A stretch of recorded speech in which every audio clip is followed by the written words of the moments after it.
평상심이 도라는 말이 있습니다.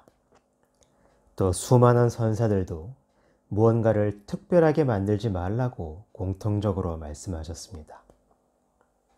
앞서 질문자도 질문할 때 나의 행동 하나하나가 참마음에 부합돼서 행동하는 건지 모르겠다.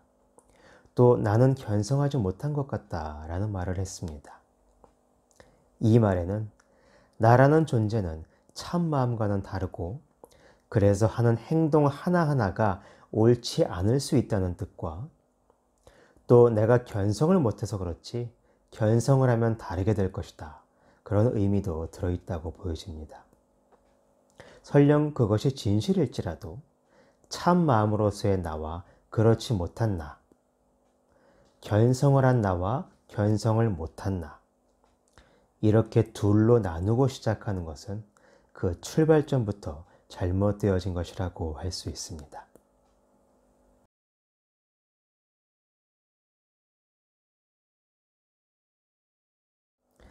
그래서 대행스님께서도 도를 깨우쳤다, 못 깨우쳤다 라는 생각 자체를 뛰어넘어야 한다고 말씀하신 것입니다.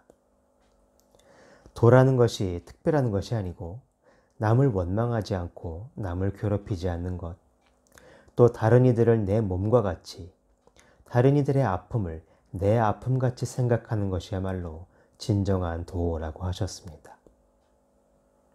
예수께서도 가장 중요하고 첫 번째 되는 율법이 무엇이냐는 질문에 너희의 마음을 다하고 목숨을 다하고 힘을 다해 너의 하나님을 사랑하라. 그리고 또한 네 이웃을 네 몸과 같이 사랑하라고 가르치셨지요.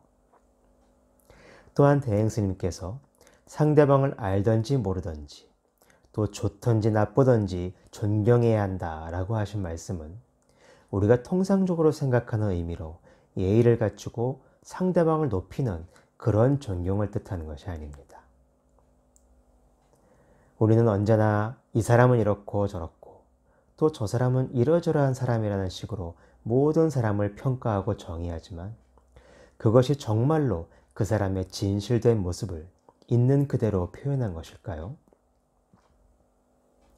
대행 스님이 말씀하신 존경하라는 의미는 내 판단 기준과 잣대와 관념으로 상대방을 평가하지 말고 그 속에 들어있는 내 속에 있는 것과 똑같은 참된 존재로서 대하라는 뜻입니다.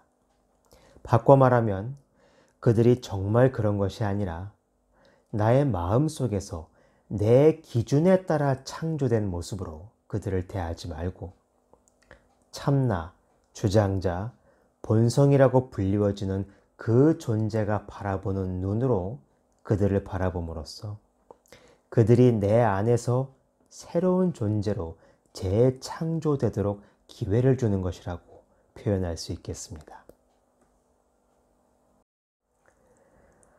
저는 딸 하나와 아들 하나가 있습니다. 딸은 큰아이라 그런지 늘 말도 잘 듣고 뭐든지 마음에 들게 척척하는 스타일입니다. 반면 아들은 둘째이고 남자이라서 더 그럴 수도 있지만 많은 게 제 마음 같지 않게 좀 힘들게 하는 점들이 있습니다. 더군다나 저를 너무나도 비슷하게 닮은 점이 많은데 그것도 특히 제가 스스로에 대해 싫어하고 실망스러워하는 부분들을 닮아서 그런 언행이 보일 때마다 그것들을 고쳐놓으려고 윽박지르고 혼내고 쥐어박으며 기를 죽이는 일을 참 많이 하며 살았습니다. 그런데 이 공부를 하면서 어느 날 생각이 들기를 이렇게 해서 아이가 달라질 것이 아니구나.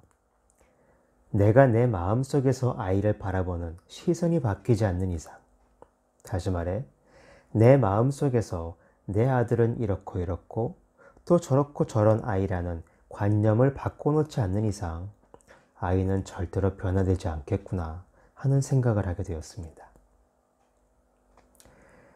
대행 스님께서도 다른 법문에서 말씀하시기를 사람이 꼭 뒷말을 대답을 들으려고 하는데 뒷말을 들으려고 쓰는 게 아니다 라고 하셨어요.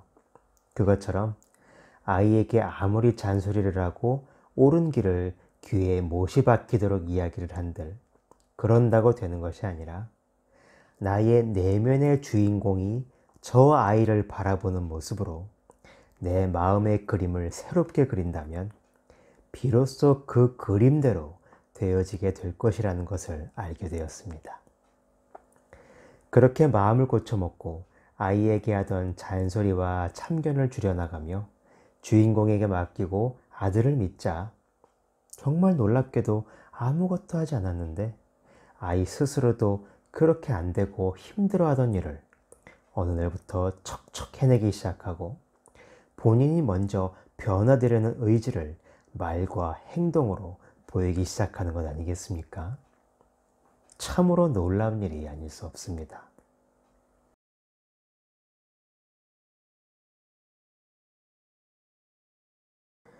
도인은 이러저러 해야 한다는 관념, 나는 그렇지 못하고 도인이 되고 싶지만 그러기엔 너무 부족한 것이 많다와 같은 관념들로부터도 자유로워져야 한다는 것입니다.